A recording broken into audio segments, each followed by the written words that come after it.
Have you ever found yourself dodging every meeting, every text, every conversation that might surface the thing you got wrong?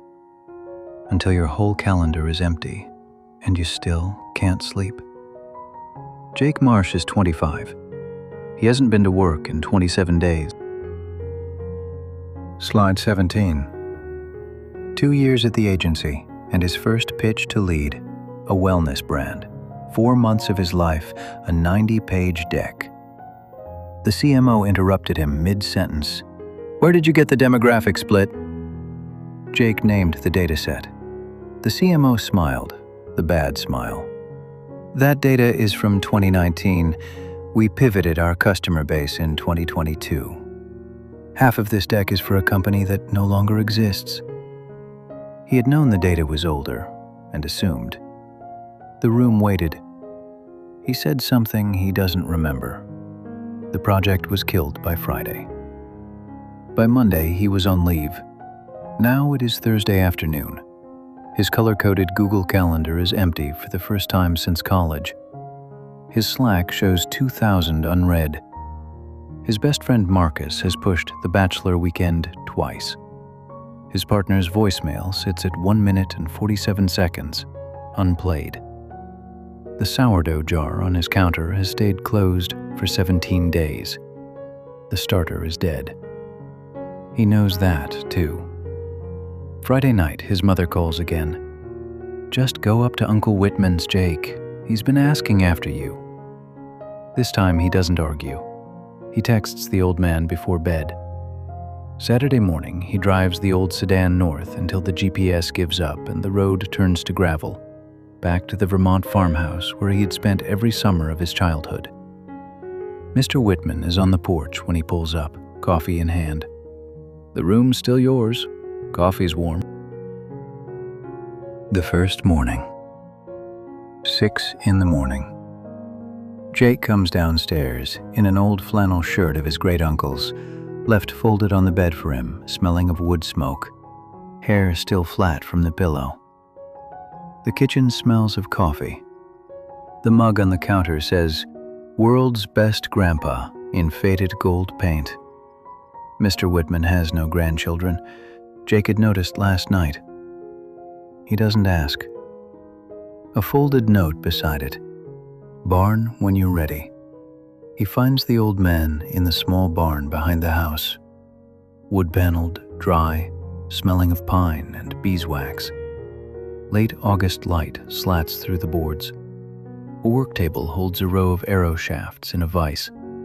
At the far end, 25 yards away, a square of straw bales backs an old plywood target board, dense and dark with thousands of arrow holes.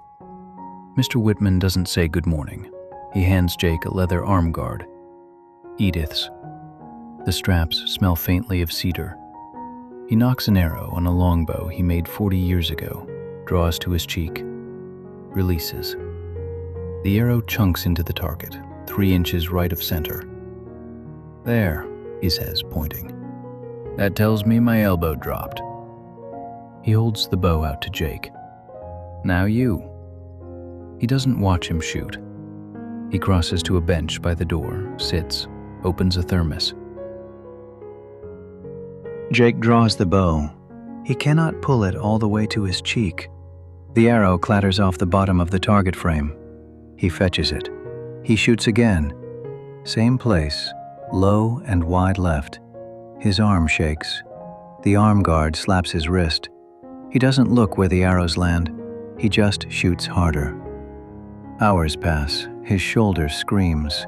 The pads of his 3 drawing fingers blister and split.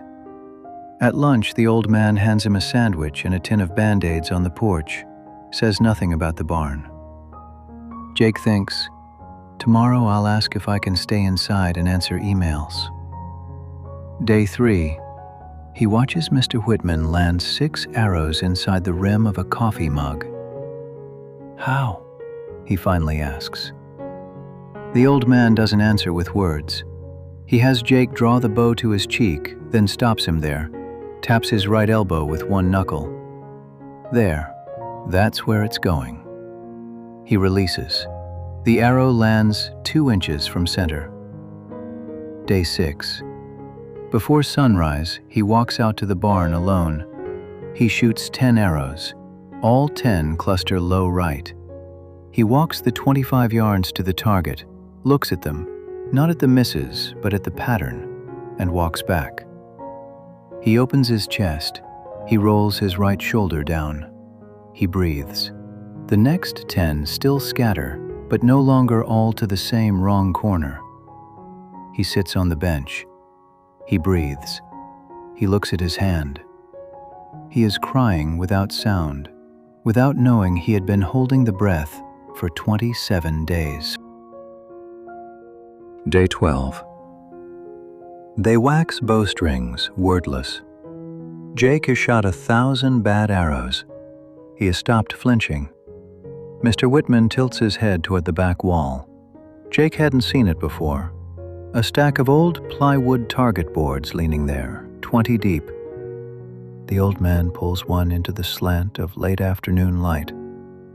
The board is dense with arrow holes, not random. A patch in the upper left clusters tight, hundreds of shots in a fist-sized circle. 83, Mr. Whitman says. I was opening my chest too early. Took me a year to catch it. He pulls another. A wide spray of low right hits. 87. My anchor point had dropped a quarter inch. 6 months before I saw it. Jake kneels. He runs his thumb across the holes. Every one of those is something I didn't know yet. A pause. That he says it plain, not as a lesson. The target tells you the truth, but only if you keep shooting at it. Jake stays kneeling. Shadows pull long across the floor. The old man takes a pack of cigarettes from his shirt pocket. He hasn't smoked in 20 years, but he keeps them. Turns one over, puts it back. He walks toward the house. Jake stays. The old board under his hand is warm from the sun. Jake drives back to Brooklyn on the 17th day. Marcus has texted, "Bachelor weekend still on? I won't push if no." Jake types, "I'm in. I might be quieter than usual." Tuesday morning, he emails the CMO. 15 minutes, he asks. She replies within the hour. Wednesday at 3. Wednesday afternoon, he walks into the brand's Soho office. Exposed brick, a window onto Prince Street. He sits across from her, doesn't wait for her to start. I was wrong about the demographic data. I'd like to know what you saw when you flagged it, because I'd like to not be wrong like that again. She watches him for a long moment. You're not asking me to take the project back? No. She sets down her phone. She looks at him properly for the first time. Sit down. This'll take more than 15 minutes. Jake sits. On his counter that night, a new sourdough jar from the corner store is beginning to bubble. He is smiling, small, surprised, without meaning to.